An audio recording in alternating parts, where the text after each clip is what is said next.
Hai, jumpa lagi di Jagat Review TV. Selamat menikmati informasi berita hari ini.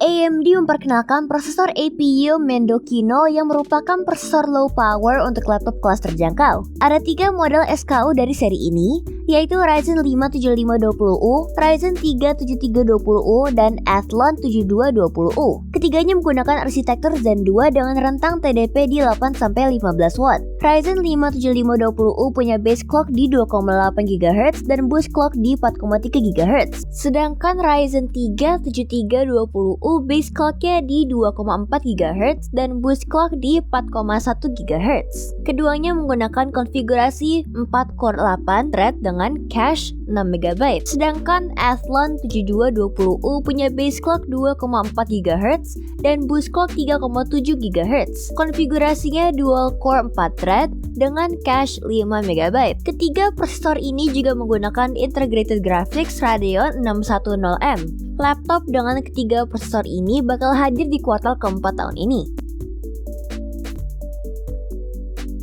Gigabyte bakal menghadirkan dual support untuk standar profil overclock RAM baik Intel XMP dan AMD Expo. Tak hanya untuk motherboard mendatang, dual support tersebut juga akan hadir di motherboard Z690 dan B660. Mereka melalui update BIOS. Gigabyte pun jadi yang pertama mengumumkan dual support overclock memori semacam ini untuk motherboard mereka. Sebagai informasi, AMD memperkenalkan teknologi AMD Expo belum lama ini bersama dengan platform AM5. Teknologi tersebut memungkinkan overclock RAM jadi lebih mudah dengan standar profil yang telah dibuat sebelumnya, mirip seperti Intel XMP tapi versi AMD. Kemungkinan sih produsen motherboard lainnya juga bakal mengambil langkah sama ya. Menarik untuk dinanti. Nvidia baru saja mengumumkan GPU terbaru mereka, GeForce RTX 40 series.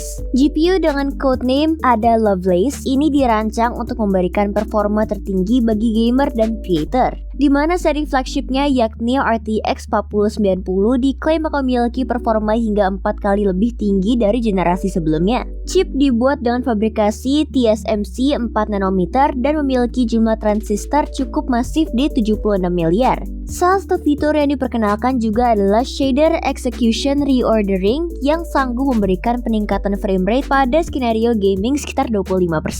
DLSS 3 juga turut dikenalkan yang nantinya bisa dinikmati di lebih dari 35 game termasuk Cyberpunk 2077. RTX 4090 akan rilis pertama kali sebagai flagship di tanggal 12 Oktober 2022 dengan kisaran harga $1.599. Sementara RTX 4080 di bulan November dengan versi 12GB dan 16GB. Selain mengumumkan Nvidia GeForce RTX 40 series, pihaknya juga turut mengumumkan System on Chip atau SoC Drive Thor untuk kendaraan otonom. SoC Drive Thor dibangun di atas CPU dan GPU terbaru sehingga mampu memberikan kinerja 2000 teraflop sekaligus mengurangi biaya sistem secara keseluruhan. SoC ini juga mampu melakukan sentralisasi sistem kendaraan otonom dan menggabungkan sistem kontrol digital lainnya. Pelanggan pertama yang akan menggunakan Drive Thor ini adalah Zeekr milik Geely. Dengan proyeksi target mobil dengan Drive Thor ini hadir tahun 2025 mendatang.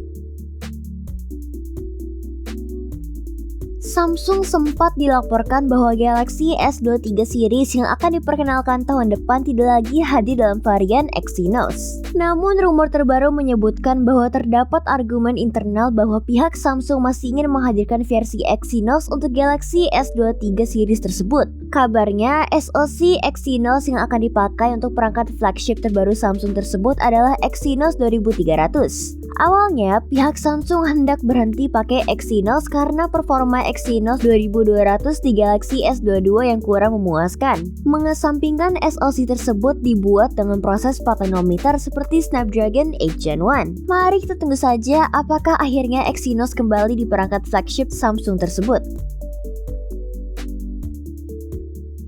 Realme kabarnya sudah menyiapkan seri angka terbaru mereka yaitu Realme 10 series. Salah satu modelnya yaitu Realme 10 sudah sempat muncul di sertifikasi CB Test Database dengan nomor model RMX3630.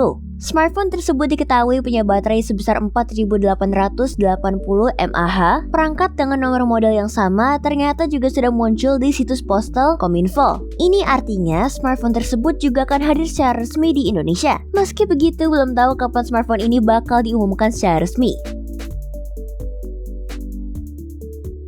Dengan iPhone seri 14 memiliki fitur baru yang disebut sebagai Dynamic Island, analis memprediksi bahwa Apple akan menghadirkan fitur tersebut untuk semua model iPhone seri 15 mendatang. Saat ini, fitur tersebut memang baru ada untuk varian iPhone 14 Pro dan 14 Pro Max saja. Dengan model standarnya tidak memiliki Dynamic Island. Bagi Anda yang belum familiar, Dynamic Island ini secara gampangnya adalah alternatif untuk notch atau poni pada layar smartphone. Tapi secara unik, bagian poni di iPhone 14 ini bisa disamarkan dengan aplikasi yang berjalan di layar atau menjadi lokasi untuk notifikasi. Jika prediksi ini benar, maka iPhone terbaru mendatang semuanya akan mendapatkan fitur yang sama untuk semua modelnya.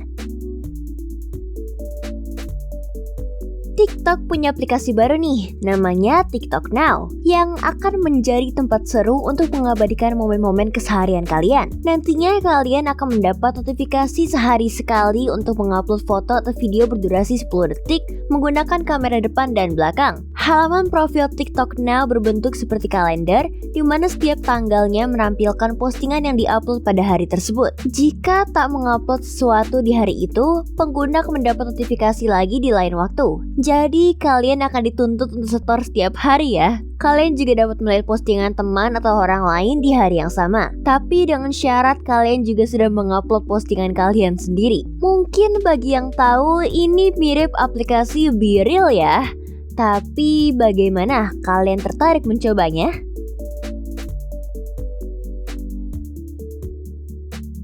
Jadi, gimana menurut kamu berita hari ini? Ingin selalu up to date dengan informasi teknologi terkini? Jangan lupa subscribe dan follow Jagat Review ya. Sampai jumpa di informasi menarik selanjutnya.